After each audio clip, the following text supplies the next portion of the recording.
You know I always have something to say.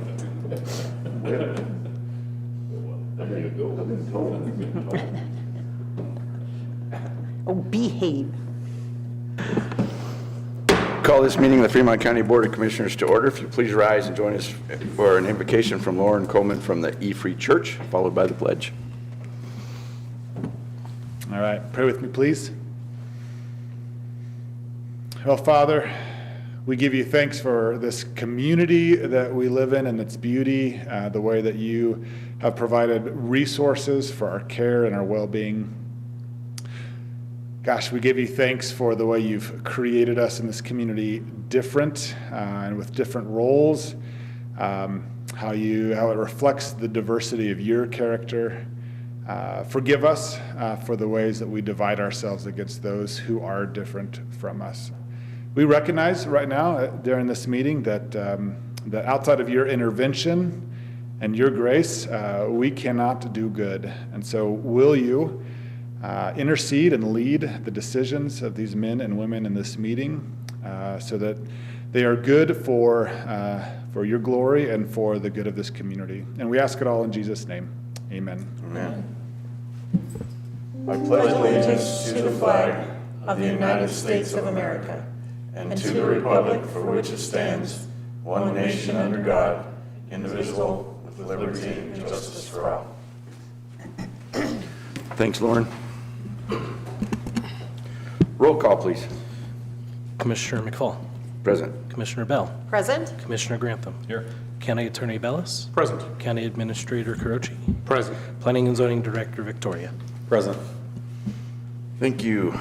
So we have approval of the agenda next. We do have to remove the first item on our agenda, which was a resolution to suspend the fire ban. The sheriff was thinking about going into fire restrictions, and with the rain, he doesn't see the need at this point, so we need to remove that from the agenda. And as far as I know, everything else is the same. Yes, Mr. Chair, I move to approve today's agenda, removing item number 1 on new business, as well as renumbering items 2 through 9 that will now be items 1 through 8. Second. It has been moved and seconded to approve the agenda with the change. Any further discussion? Roll call, please. Commissioner Bell. Aye. Commissioner Grantham. Aye. Commissioner McFall. Aye. Motion carries. Next item of business, number 1, we're going to just jump right into it, is a consent agenda. Let's see, we got some ratifications of signatures on here of stuff that we had to do to keep business moving. Other than that, we are not scheduling any public hearings this morning. Mr. Chair, I would move for the approval of the consent agenda. Second. Has been moved and seconded to approve the consent agenda. Any further discussion? Roll call, please. Commissioner Grantham. Aye. Commissioner Bell. Aye. Commissioner McFall. Aye. Motion carries.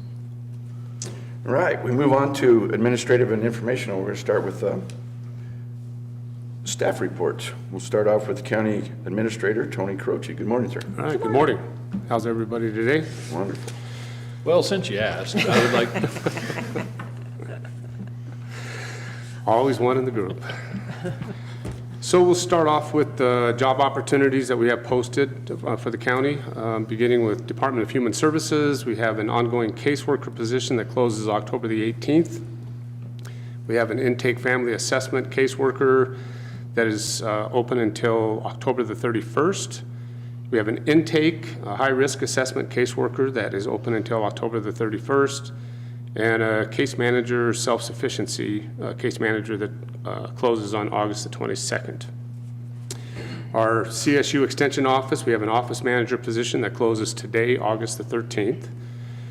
Our Fremont County Sheriff's Office, we have a patrol deputy posting that closes on August the 15th.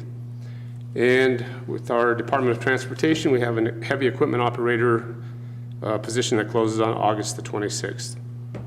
For more information about employment opportunities with Fremont County, please visit our county website at fremontcountyco.gov or call our HR department at 719-276-7409. Secondly, I would like to update everyone on the Grandview Bridge project, and Jay, our county engineer, was kind enough to send some pictures.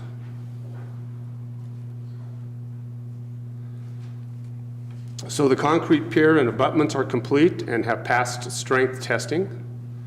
So you can see the concrete pier and abutment here. 4 Mile Creek has been diverted to the east side of the pier.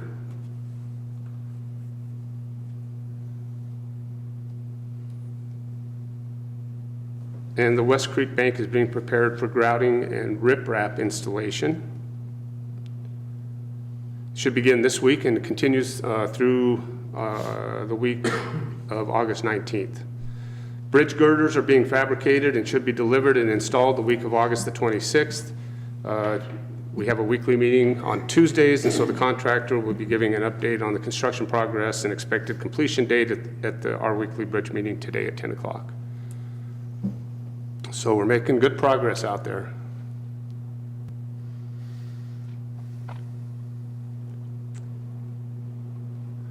And that's all I have today, sir. Thank you. Just to add a little more to that, just to remind everybody that to access the businesses on the east side of that bridge, you can't go down Steinmeier. You have to go around to either Justice Center Road or McKenzie to reach those. They are still open and hopefully thriving. Okay. Now I turn to anyone else up here that would have anything. Commissioners? Perhaps. Of course. Commissioner Bell. Thank you, Mr. Chair. So many of you may know that Fremont County, along with every other county and municipality in the entire country, a couple of years ago received American Rescue Plans Act funding to help recover from COVID. Fremont County has done a lot of really good work with that money. We'll brag on ourselves just a little bit. I think we gave almost $1 million of it to local businesses and nonprofits as well as churches. We shared a major portion of it, again, over $1 million with special districts because this time, unlike the CARES Act, special districts were completely left out of this funding. So we've shared our money with a lot of different folks. We've done some amazing things here in Fremont County. We've upgraded offices. We have put in desperately needed upgrades and measures at the Fremont County Jail. We've had a lot of different things going on. And the only problem we're running into, we still have a lot of plans, we have a lot of ideas, but we're running up against a very hard deadline.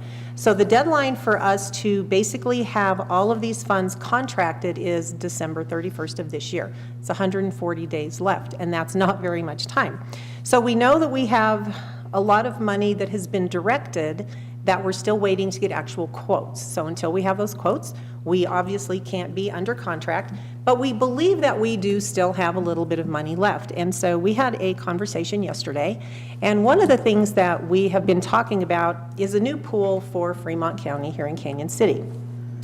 We all know that we were kind of taken to task a little bit when we refused to help fund a new study for another pool because we feel that that's one issue that really has been studied quite enough, and we're not really in favor of studies if you'd like to talk to Commissioner McFall. Have I ever told you that I do not care and for so, studies? So what I would like to announce today is that we did make the decision to pledge to the Recreation District, providing the ballot questions that are coming forth in November pass, to be able to build as well as maintain a new pool. We are devoting $100,000 to that effort.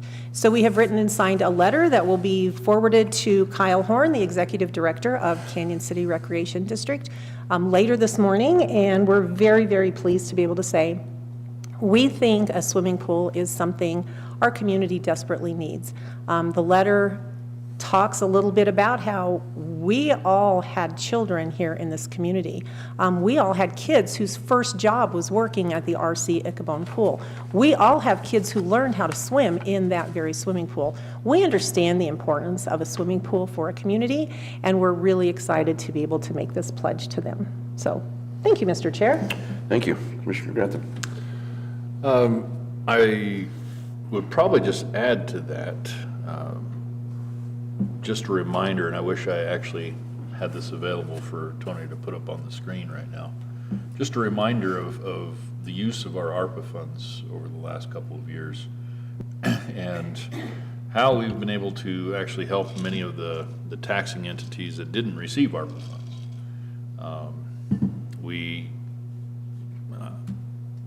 Many of these districts were in great need of equipment. renovations, whatever the needs were, and we were able to help many of them. Florence Fire, $225,000, Western Fremont Fire, $21,000, Canyon City Fire, $300,000, Deer Mountain, $35,000, Park Center Water, $30,000. Previously, the Canyon City Rec District, $300,000, and that was for the improvements to Rouse Park and the lighting up there. Fremont Sanitation for some major overhauls that they had to do out there at the plant in Florence, $338,000. Howard Volunteer Fire, $155,000. FEDC, there's a grant match for $77,000. The Golden Age Center, $6,000. Tallahassee Fire, $54,000. Even the Gold Belt Scenic Byway for some of the improvements to the Garden Park Schoolhouse, $3,000. And so these are just what Commissioner Bell announced here as far as our help on the pool. This is just a small part, honestly, of the overall help that we've been able to provide to many of the districts around here that did not have the benefit of receiving those ARPA funds. So just wanted to spell that out. Thank you, Commissioner Grantham. I think more importantly, or as important, is the businesses we helped. We helped a bunch of businesses with ARPA funds, and they were struggling, and some of them eventually still ended up closing, unfortunately, but we did help a lot of businesses with that fund, with those funds, and we were very transparent about everything we did with that, and still are. So if anybody would like to know or anything, get with us. I'm not sure if it's on our website, but it is available if somebody would like to see that and see the businesses that we've helped along the way too. Commissioner or Clerk Grantham, did you have anything? I will just quickly say that the fair was a week and a half ago now, it seems like in the long distance, but 100-year fair, and it went over very well. I want to commend the Fair Board for the work that they did on the fair. We had a really good attendance this year. They're really trying to make events throughout the week to make it fun for everybody all week long. The kids did an amazing job with their animals again. The sale was one of the top grossing sales that we've had in Fremont County. I think last year was the biggest one. It was still over $200,000 this year for those kids to reward them for their projects. So that's great. I appreciate all the buyers, all the supporters, all the vendors, and everybody that showed up out at the fair. We couldn't do it without you. The 4-H and FFA kids are the ones that take pride in what they're doing out there, and they're glad that you come out and see their projects and mingle with them and ask them tough questions sometimes, or at least I do whenever they're trying to get you to buy something, but quiz them to see what they know about their animals and their projects, and it's kind of interesting the answers you get, and some of them do very well at that. So appreciate all that, and congratulations to the Fair Board and the 4-H and FFA kids.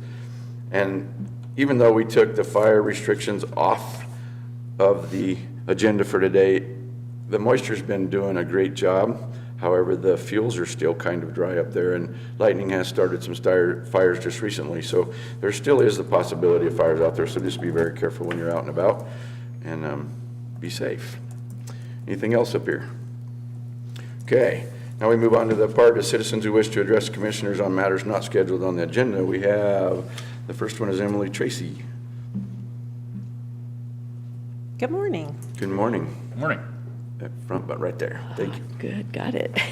Well, first I want to thank you for your announcement about your pledge regarding the pool. I'm a member of the Pool Feasibility Study Group, and I greatly appreciate what you're announcing in terms of what the county can provide if the ballot issues are successful, and I'm sure others involved with the effort will also thank you for that. I'm here, I'm Emily Tracy. I chair among other things, I chair the Community Advisory Group for the Lincoln Park Cotter Superfund site. And I want to alert commissioners and staff and the general public to our next meeting, which is next Tuesday, August 20th, 6 p.m. We're going to have that meeting at the Recreation District offices, so it'll be in person plus an opportunity to participate by Zoom. Community Advisory Group members, and we're all just lay people, most of us not scientists, with assistance from experts provided to us through the federal Superfund process, will submit comments on the Risk Assessment Quality Assurance Project Plan, or what we call the QUAP. Those comments are due later this month. There will be several QUAPs, which are actually what they are environmental sampling plans that we've needed for years now to determine the constituents of concern that came from the Cotter operation, and also eventually to determine the nature and extent of that contamination. The regulatory agencies, state and federal, set a schedule back in May for Cotter to follow in completing these reports and submitting them. And that schedule was to complete the first one in July, which they did submit, to complete the next one 60 days after that, so it would have been early September, and then the next one 60 days after that in November. However, Cotter has now asked for an extension to November or January for the second one. So as we've seen over the years, the process always gets extended out a little longer than we expect. We are celebrating, in quotes, the 40th year of this site being a Superfund site in Canyon City. And all of us involved, or even if not directly involved, are hoping for an eventual cleanup of that area so that we can move on from the past contamination. CAG members think it's important for all of local government and the public to be involved in this process, and so we encourage you and staff and the public to attend the meeting next Tuesday. And if you have questions, I'm happy to answer them. Thanks, Emily. Thank you. Thank you. Okay, next we have Ms. Rita Martinez talking about loaves and fishes. Good morning. Good morning. Good morning. Thank you for letting me come and speak. I come with really exciting news.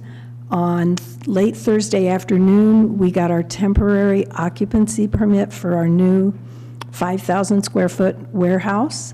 And so on Friday, we had employees and volunteers transferring all of our food from the small area we had inside our regular building to this new building. And yesterday morning, clients could pull up to the door and receive their food packages from the new facility. So it's moved along finally really well. I'm sure with projects you've done with the county since COVID, everything seems to take about time and a half of what it used to complete. But we're very excited, and yesterday our project manager from Jenkins Construction in Springs was down in the now empty area where the food was with one of the contractors talking about first steps to complete a navigation center that will have laundry facilities, banks of computers, offices where clients can meet with outside agencies, and a dining area so that there's more room for our current residents at the shelter to have their meals. So we're really excited. The 31st of this month, it's the Saturday of Labor Day weekend, we are holding an event to raise funds to match money that Unbridled has offered us. So all of the money that we raise at this event will go directly to paying off the construction loan, and Unbridled will match all that we give. So we just want to invite all of you and the community to join us there. You can get tickets at Loaves and Fishes, or if you see one of the posters in the community, there are now these cute little QR codes that you can click on that and purchase your tickets there. But thank you for your time. Thank you. Congratulations. on Thank that. you, yeah. Yes, we're Thank you really so much. excited. Okay, that's the only two things I have. Is there anyone else that would like to speak of something that's not on? Yes, ma'am. You can fill one out after you speak, Kathy. Thank you. Kathy Madonna, Florence, Colorado. Thank you for what you're doing for the pool. I think that's a necessity. I have a question, and I don't know if you can answer it, but it's regarding the Black Hills 18% rate increase. Is there a concerted effort to question that it's really necessary, since we're already paying more in southern Colorado than the rest of the state? And are we working with all the different entities? Is Florence involved, Canyon City? I talked to Mayor Wolf in Florence. He said something about Pueblo and that we have to go through a single attorney in order to address the various attorneys, if I, just So- whatever we're doing, Yes, I'd like some we sent a information. letter of opposition. The PUC has it in hand. Black Hills is well aware that we oppose their 18% increase. Canyon City and Florence, I believe, are working together with one attorney, and you don't have to do that, but it's probably better to kind of gang up on them and have the attorney speak for the entities.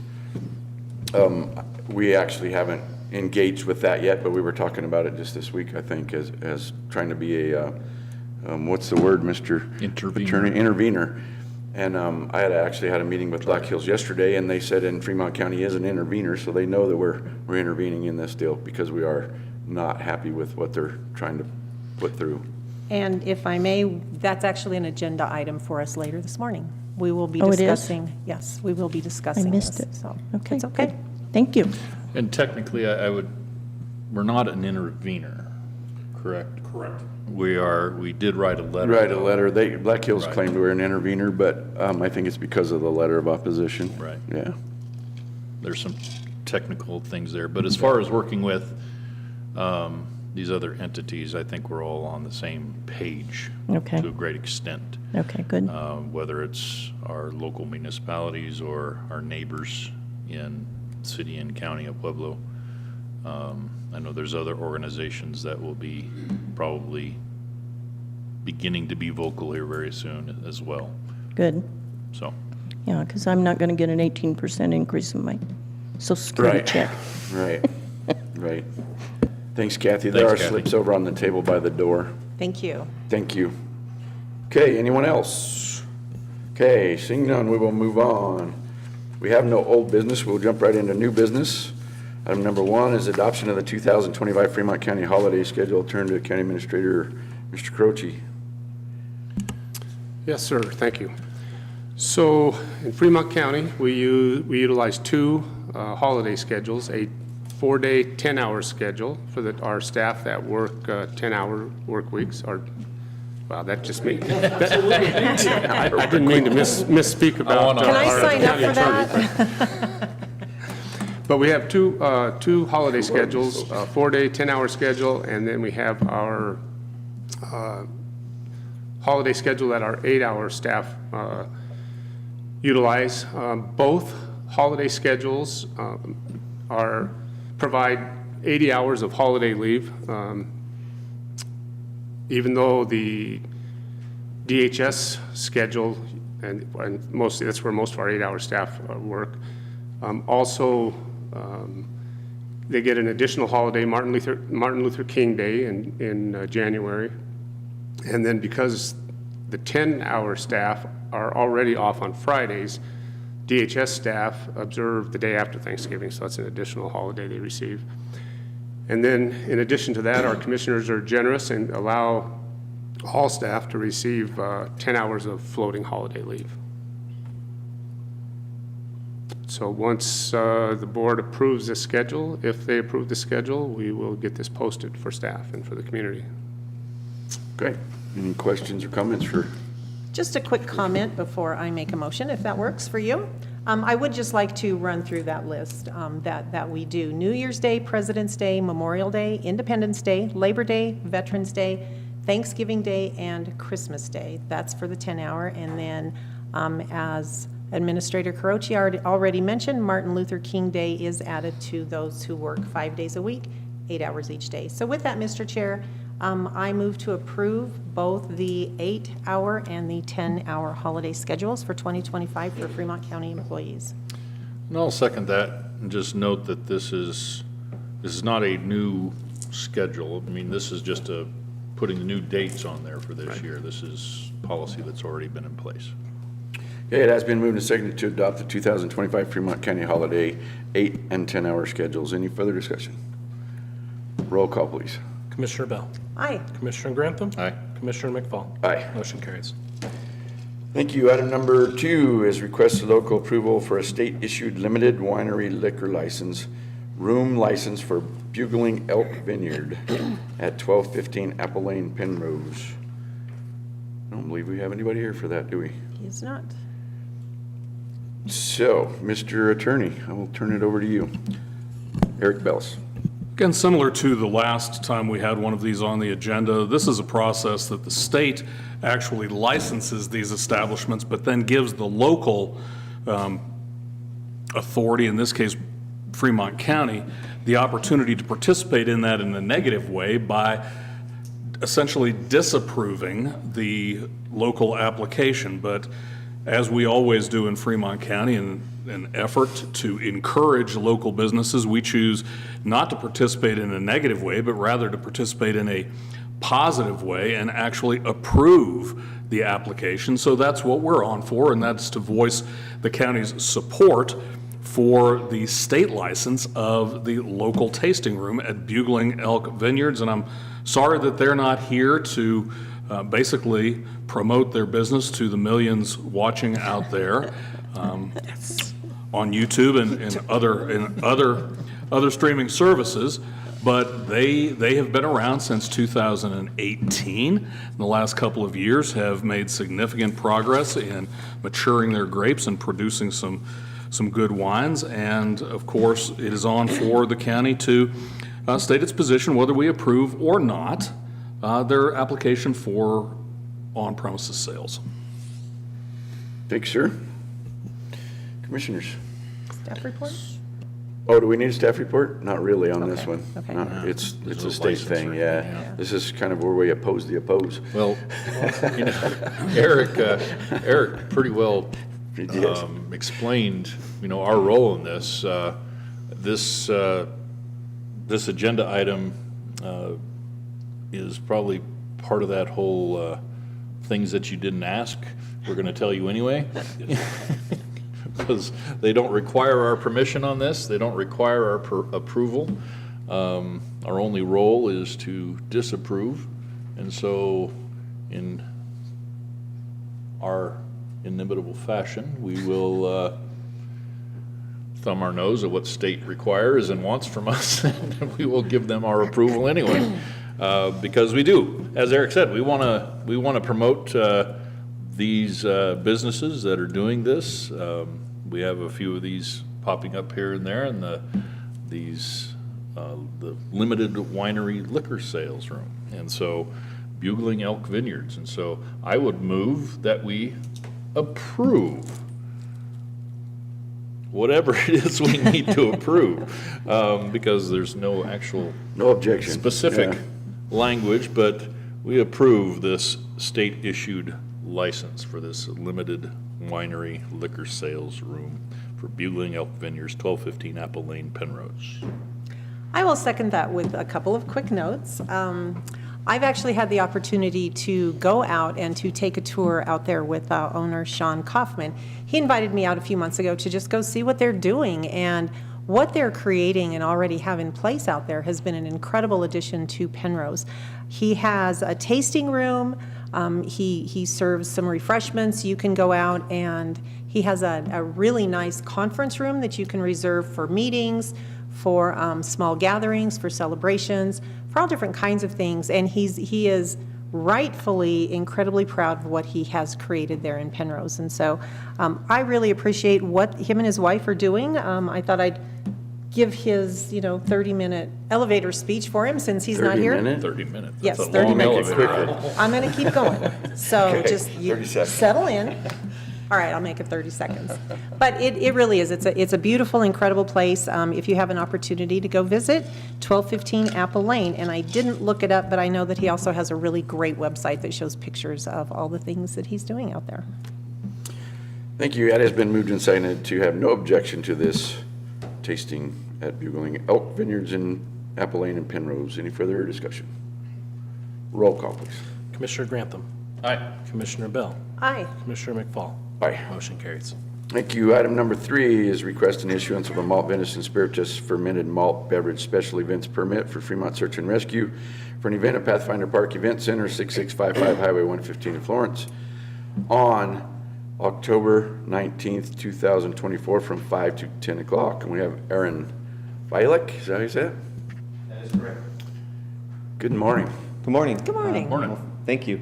And just a brief on that, in case you didn't know, it is October 19th, Saturday. The trivia event, which we haven't had since 2019, pre-COVID. We took a year or two off for our MRA accreditation, but we're back in it, and we are joining up with the Noon Canyon City Lions Club, another 501(c) agency, so we're going to split the funding and workload with them. So, since this event is now at a Pathfinder, the previous event's been in a school area, we thought that maybe liquor might help the sales and the trivia answers. The trivia answers and participation and a funding source as well. Very good. So is this all still, or going to be a team event again like as in the past? It is. The teams? As of now, we're taking sponsors, taking registration. It's not officially open on the website. I'll know more information after Thursday's meeting, but it's very soon where we're opening the registration, but we are taking team tables and round sponsors. I think we've got 3 of the 4 round sponsors filled at this point. Very cool. I know I've competed, and I think Yes. maybe all of us have in the past, and it's a fun time. And yeah, alcohol will add to the fun of it, I'm sure. Any other questions for Fun him? and frivolity, that's correct. Yes, I do have a question, please. I would just like to discuss real quickly security. How do you plan to keep the area secure, as well as what kind of training you will have for the servers who will be serving those kinds of So things? we contracted through Bar Hoppers, Rebecca Reich. She's got a business now, it's called Bar Hoppers, and her staff is tips trained. She's insured, so that's going to be the control of the alcohol will be, and the tables behind her, and the security of the building, just the doors coming in and out. We don't have any security officers or sheriff deputies. But yeah, her staff is fully trained and insured. Okay, thank you. Okay. Any other questions? Can I get a staff report, please? Fremont Search and Rescue submitted their application before the 45-day requirement. The sheriff report came back recommending approval, as well as the public health report. The county attorney didn't find any deficiencies in the application. Aaron posted and sent proof of posting more than 10 days in advance of the meeting, so clerk's office recommends approval. Thank you. Any questions for her on that? So I have another quick question for you. How would people get a hold of you if they want to sign up a team? Who do they contact? So it's going to be on our website. Like I said, Thursday we're having another trivia event meeting. There's flyers out right now. I'll give you a flyer now if you want it. We have flyers. It's somewhere on social media. Me not being a social media person, no, but it's out there on social media. We had a save the date we put out earlier. Or you could just ask any one of the Lions or the Fremont Search and Rescue folks. Okay, thank you. Anything else? Nope. If not, I entertain a motion. Yes, sir, I have one of those for you. Okay. Mr. Chair, I move to approve the issuance of a malt, Venice, and spirituous and fermented malt beverage special event permit for Fremont Search and Rescue for the event at Pathfinder Park on October 19th from 5 p.m. to 10 p.m. Second. Has been moved and seconded to approve the special events liquor permit. Any further discussion? Roll call, please. Commissioner Bell. Aye. Commissioner Grantham. Aye. Commissioner McFall. Aye. Motion carries. Thank you. Good luck with your event. Good luck, I Well, hope it thank- goes really well. Thank you. We'll see you there. All Great. right. Item number 4 is a resolution number 28. 28, which will be series of 2024, waiving Fremont County's right of first refusal offer pursuant to House Bill 24-1175. And I think Commissioner Grantham has been chomping at the bit to talk about this lovely bill that they passed. So I will turn it over to you. I don't know what you're talking about. Actually, I think if it's okay, Mr. Chair, if I read this resolution. Absolutely. And then do some talking about it. The resolution waiving Fremont County's right of first refusal, right of first offer pursuant to House Bill 24-1175. Whereas the Colorado General Assembly passed and the governor signed into law House Bill 24-1175 with an effective date of August 7, 2024 and a sunset date of July 1, 2031. And whereas House Bill 24-1175 grants local governments a right of first refusal or first offer to purchase certain multifamily housing ostensibly in the name of providing affordable housing. Whereas the members of the Fremont County Board of County Commissioners took an oath to support and defend the United States Constitution, believe that it is and remains the supreme law of the land, that it continues to apply even today and even in Colorado. And whereas the takings clause of the Fifth Amendment of the United States Constitution, made applicable to the states through the 14th Amendment, provides nor shall private property be taken for public use without just compensation. And whereas through House Bill 24-1175, the Colorado General Assembly purports to take the right of free alienability from private property owners without paying anything for it. And whereas House Bill 24-1175 and CRS 29-4-1202 and 1203 set forth a process for a local government to waive its right of first refusal or right of first offer. And whereas pursuant to CRS 3011-101-1C, the board is empowered to make such orders respecting county-owned real property and personal property as may be deemed by the Fremont County Board of County Commissioners to be in the best interests of the county and its inhabitants. And whereas it is the desire of the board to affirm its support of the United States Constitution and the rights it guarantees to the citizens of Fremont County and to those who own property within Fremont County, now therefore be it resolved by the Fremont County Board of County Commissioners as follows.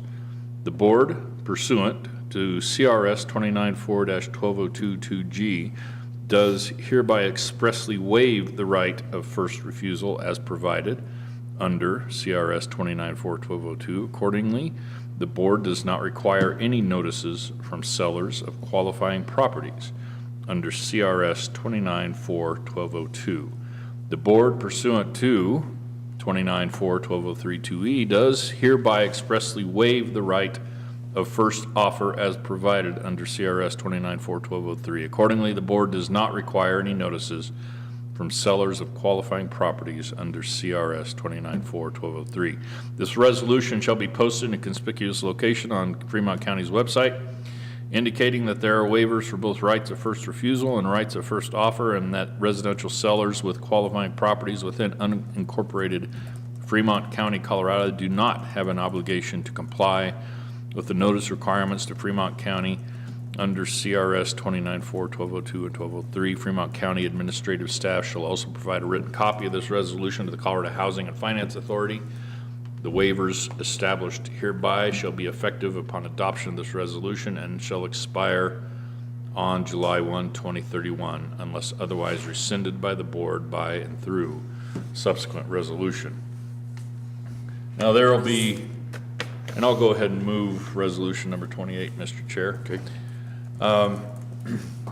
With these comments, we had a lot of discussion over actually the last two sessions, because I believe they rolled this out in 23 as well and didn't come to a resolution on that, but then they ran another bill in this last session. If you know anything about property rights and real estate, there are a bundle of rights that every property comes with, and one of those is the right to dispose of as you see fit. And what this bill did, and the argument we made at Colorado counties with our sister counties against this bill, was this is injecting government into the process without just compensation, which is required in our constitutions. The right of first refusal and the right of first offer is essentially the government putting themselves in first position to be able to buy certain kinds of property, all in the name of affordable housing. This goes in line with the never let a crisis go to waste kind of mentality. And there is a housing crisis. There is an affordable housing shortage. And this is government basically saying, we're going to, in order to take care of this emergency, we're going to take away this certain right out of your bundle of rights, all in the name of affordable housing. Well, whatever the rationale is and whatever the good intent is, taking someone's rights, taking a portion of somebody's property right without just compensation is simply wrong. What this resolution is doing is essentially saying we are not going to require that prior notice from these certain property, these multifamily properties, that if they intend to sell this, they would have to give us notice ahead of time. This is waiving that right. We don't require them to give us notice. If they want to sell it to somebody else, they are more than welcome to sell it to whomever they darn well please, which is their right. And we're not injecting ourselves into that process. Thankfully, my angst over this bill and the legislation to begin with, at least they put us in a position where we could opt out of this, thankfully, where we could save property owners the trouble of having to give us notice, etc. There are other paths to affordable housing in this state, including regulatory reform, one amongst many.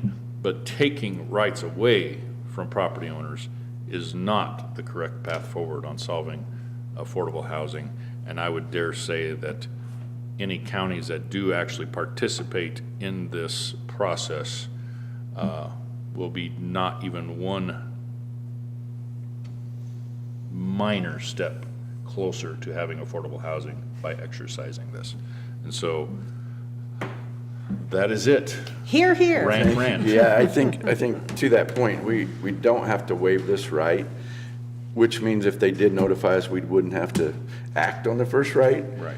But I think there's enough bureaucratic red tape that they have to deal with in selling properties. We don't need to add this step. So yeah, these takings are what we consider takings is something that we don't want any part of, so we're waiving this right. Commissioner Bell, any comments? Yeah, I just would add, although we don't technically have to do this, this is another way for us to stand up and once again thumb our noses at some of the things that are happening in the legislature up in Denver that we completely disagree with.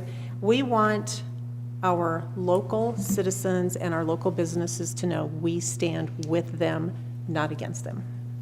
Can you get a second? Yes, I'll second. Okay, it has been moved and seconded to approve resolution number 28, series of 2024, waiving Fremont County rights, first right of refusal, right of first offer pursuant House Bill 24-1175. Any further discussion? Roll call, please. Commissioner Grantham. Aye. Commissioner Bell. Aye. Commissioner McFall. Aye. Motion carries. Item number 5 is discussion on the position of the county in respect to the proposed increase. Golly. Black Hills Energy proposed increase. I'm going to try to read this letter, and maybe I shouldn't, but here's the letter that we wrote to the PUC. Ladies and gentlemen, as elected officials of Fremont County Board of County Commissioners, we are writing to the Public Utilities Commission to express our strong opposition to the proposed rate increase by Black Hills Energy. We are deeply concerned about the adverse impacts this proposed increase would have on our families, farmers and ranchers and small businesses who form the backbone and fabric of our community. Fremont County has recently enjoyed success in attracting several new businesses. Among the many reasons these businesses chose to locate in Fremont County is a relatively lower cost of doing business compared to more urban areas. However, the proposed rate increase threatens to undermine those efforts by substantially increasing the cost of doing business and by placing unattainable financial burdens on our local workforce, existing businesses, including farmers, ranchers, and the border communities. Many households and small businesses in our district are already struggling to make ends meet. The massive increase in electric rates proposed by Black Hills Energy would stretch budgets even further, causing hardship in families and pushing some businesses into insolvency. This is particularly concerning given the economic challenges in our community have faced in recent years. To be clear, we have a positive relationship with our local Black Hills office and cooperative leadership. Our complaint relates to the broader corporate decisions, which in some cases have likely been influenced by misguided state and federal policies.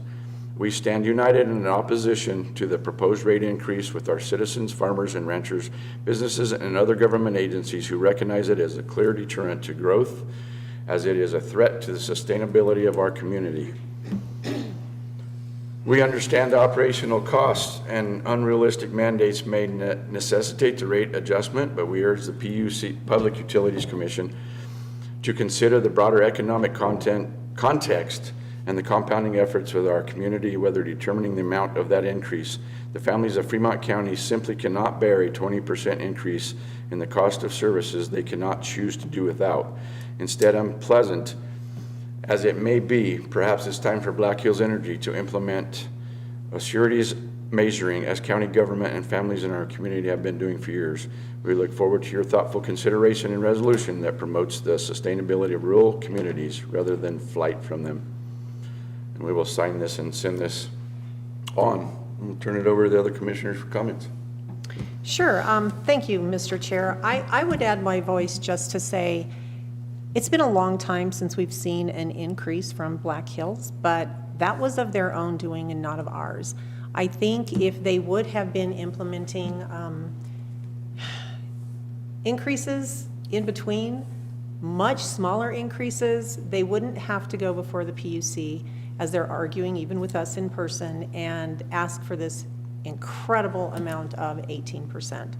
This is something that families just cannot do.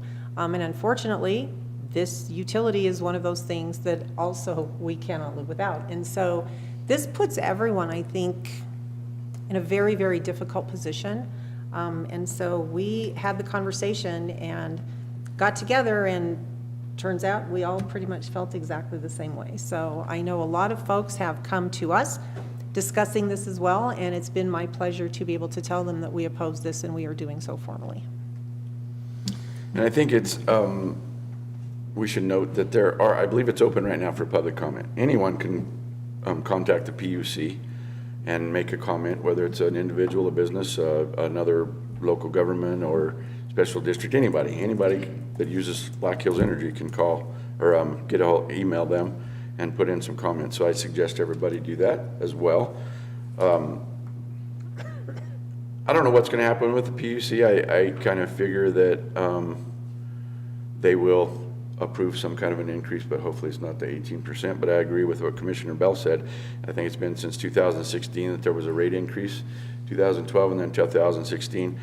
Part of that, they are the highest in the state of Colorado, and that's because they built the plant that produces energy, which is in Pueblo. So they're paying for that. Now they're wanting to help get paid for the infrastructure that they've been improving, which is much needed. So we know that there's a reason that they've done all of that, but to ask for 18% all at one time is a heavy lift, I believe. So any further comment? Emily, I think, is itching to get to the mic, so okay. I'll save my comments. Emily, absolutely. Thanks. I know it was mentioned earlier that the City of Canyon City and City of Florence have jointly intervened. I think the intervention deadline was August 2nd, unless the Public Utility Commissioners do something different with that. But we do appreciate, those of us who are fighting this in many ways, appreciate that the county wrote your letter. I thought I would mention, you just said, Commissioner McFall, about Black Hills is already the highest cost electricity in the state. And that's been true for some years. The Colorado Association of Municipal Utilities surveys electric utilities every year. And though the results are not public, some of us that are kind of working behind the scenes get copies of that through channels, I guess you'd say. And even if you look back 5 years, it's like every year Black Hills has been the most expensive electricity. And so this requested increase would just put us, beyond even what the most expensive rural electric co-ops are. And some of them, they don't have, a rural co-op doesn't have the benefit of density of customers. So some of them are generally the higher electricity, but Black Hills beats them. I wanted to mention, too, that there is a state agency separate from the Public Utilities Commission called the Utility Consumer Advocate. And by law, and they have experts, they have economists, they have attorneys, they intervene in these cases. By law, they intervene to represent the best interests of residential customers, small commercial customers, and agricultural customers. And I know that right now staff at the Utility Consumer Advocates Office, or the UCA, are reaching out to Pueblo, to Canyon City, to all of the communities impacted by this request to gather information, whether it's from elected officials or just the public in general. And I'm sure, you could reach out to them if you'd want to meet with them at any point to just kind of express your thoughts on this and also get some idea from them. There's this very legal process that the interveners will go through with testimony and so forth. Then there's a parallel process that you mentioned where public comment is taken continuously online, and you can call in and do it by phone message or whatever. But there will also be, we don't yet know when or how many, but there will be some public hearings on this. We assume that they're going to be held, at least a couple of them in this part of the state, if not more than two, maybe Pueblo and Canyon City, maybe more than just those two. So certainly those of us who are working in regard to this are advocating for those in-person hearings to be held here so people can express their concern to the commissioners. I'm trying to think if there was anything else. We all know that the Pueblo area, the Fremont County area, is a high poverty area. I always say our median household income here is at least 30% below the statewide average, and even more than that below the Northern Front Range median household income. I saw a number in it was actually a demographic info in the city's audit recently that said that our median household income is 39% below the statewide median, which I think is a really clear indication of what you all have already said, and that is we just can't take these additional costs for something so basic as electricity. We are served by a regulated monopoly. It's not like we can go buy electricity from somewhere else when we don't like the high price that we're offered. So this is something I've been working on personally for 6.5 years, and the city of Canyon City, the voters in 2020 voted to not renew the franchise, so the city has been looking at alternatives. It's very tough. Given current state law, it's very tough to figure out how to acquire more affordable power for this part of the state. But the PUC really needs to hear from all of us individually and collectively, so thank you for writing the letter that you did. Thanks, That's all Emily. I have. Yeah. So I would like to note too that there's only 2 electric entities in the state of Colorado that are regulated by all of the regulations that our legislature's put on. That's Black Hills Energy and XL Energy. The co-ops and those are not regulated in the same fashion. So this is not all Black Hills' fault. However, they should have been asking for smaller increases, in my opinion, throughout the years. A lot of it is the regulations that the state legislature has put on these guys, causing them to have to do some of this. So it's kind of all a big ball of wax, I guess. It's not just Black Hills, it is the legislators as well. So there is that avenue too, I guess. So One more thing I would add to the conversation is there are many here in Fremont County who just have a really bad taste for Black Hills Energy, and I think that started when the utility closed down the Clark power plant here in Canyon City a few years ago. We all know that it was a coal-fired plant, that everything is being mandated to move away from coal, which is a little bit of a tricky topic here in Fremont County alone, simply because we were founded on coal and on mining here in Fremont County. And I understand there are reasons for it, and yet some of us feel like we're being told that our entire heritage is wrong, that what we were founded on is wrong, and shame on us, and how can we virtually live with ourselves for those things that we've done here in the past. And so people still just are not happy with Black Hills Energy, and I think that probably factors into this just a little bit. if no other discussion, let's, You wanna? It's up to you. sure, come on. I mean, we can beat this to death, or we can get it over with here. I think. Well, I mean, we all have the same sentiments here, And but what go ahead. Commissioner Bell said reminded me that, a piece of this that I think is important to note, we don't like mandates from the state and so forth, but the fact that utilities are being required, XL and Black Hills, to add renewably produced power on a schedule is actually a good thing. In fact, Black Hills Energy came to the city's Energy Advisory Committee in May and showed us, among other things, a chart showing, and this is in May of this year, showing that our costs were expected to go down because of renewable energy between now and the year 2030. And then in June, 1 month later, they came forward with their rate increase request. So, there's a lot we could say about that, but I did want to mention that the renewables could provide an opportunity to reduce costs if it weren't for all the other things that go into those costs and what the utility can reclaim from the customer. I will say renewables could, as you just said, could decrease the cost, but we will never be able to depend on renewables by themselves. We have to have natural gas like they're using now. Sure. Or coal, or nuclear, or some other form of energy. Commissioner Grantham. Yeah, I think maybe just to put a bow on it,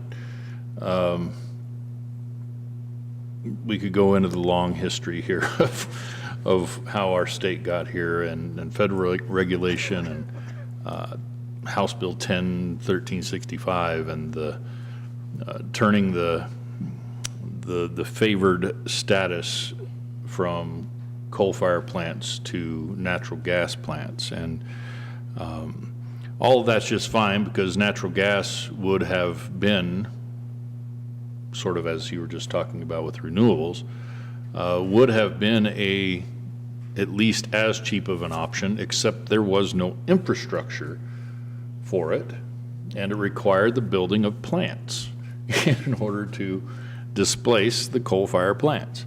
And that cost has to come from somewhere. It doesn't come, from the pot at the end of the rainbow. Ultimately it comes from the ratepayers. And so that policy from 2010, as well as multiple other policies and bills that have been passed, especially in the last 6 years, are still moving us away from fossil fuels, including those that are, now that we have the plants in place, now there's still that move to move us away from those fossil fuels, that baseload power source. All of these things add up to higher rates for our ratepayers. And I think our letter touches on both of those aspects. We recognize the necessity that Black Hills has as far as asking for rate increases, regardless of where they're at in comparison to other utilities, whether it be at Xcel or co-ops or whoever, because not everyone is built the same, and it all depends on where their power generation is, what did they have to build, what did they have to replace. There's just a whole lot more nuance there than we can cover in a letter or even this morning talking about it. We do recognize those decisions. We have had and do have, I think, a good working relationship with our local Black Hills representatives. These corporate decisions that come down in order to try to make their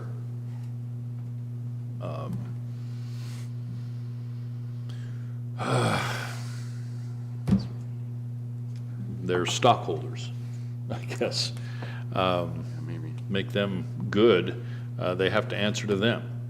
And we don't answer to them. We answer to our citizens and the voters here in Fremont County and the ratepayers of Fremont County. And this is too much. They should have been asking for increases, but the same reason they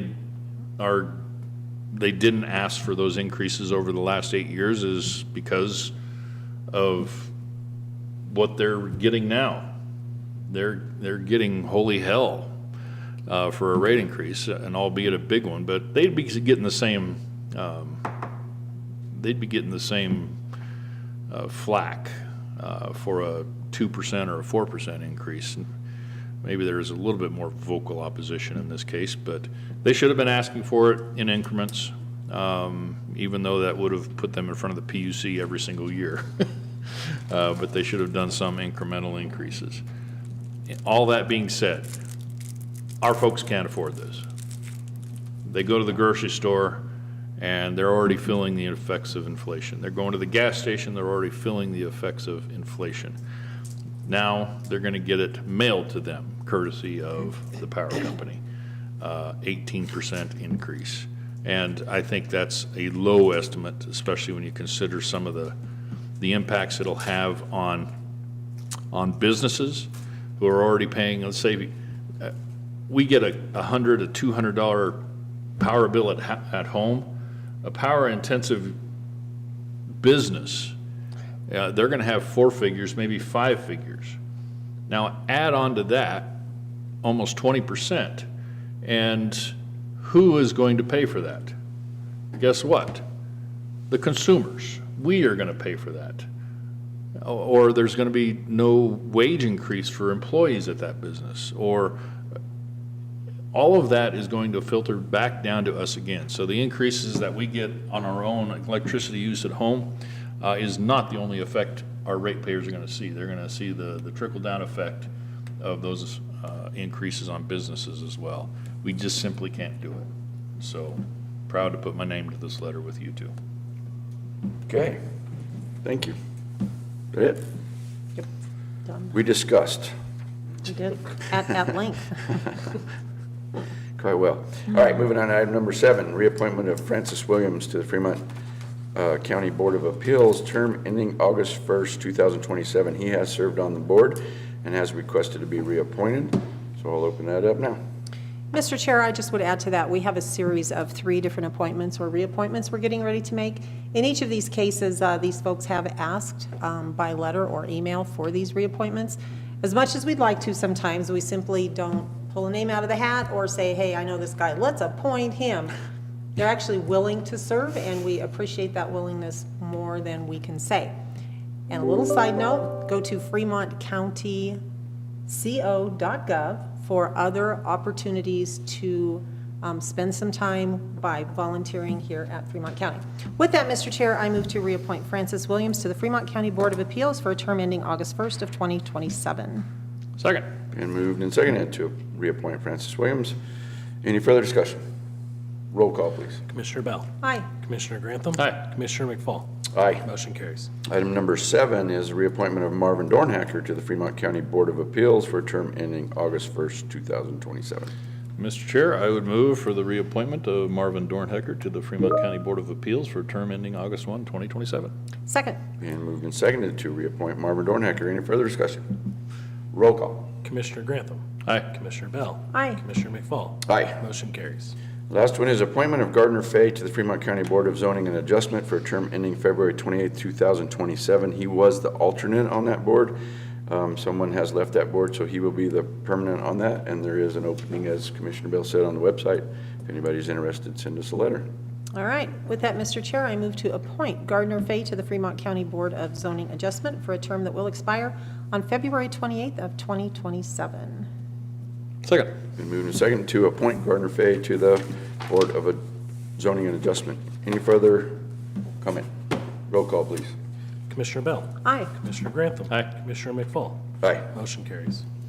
No other business before us. We are adjourned.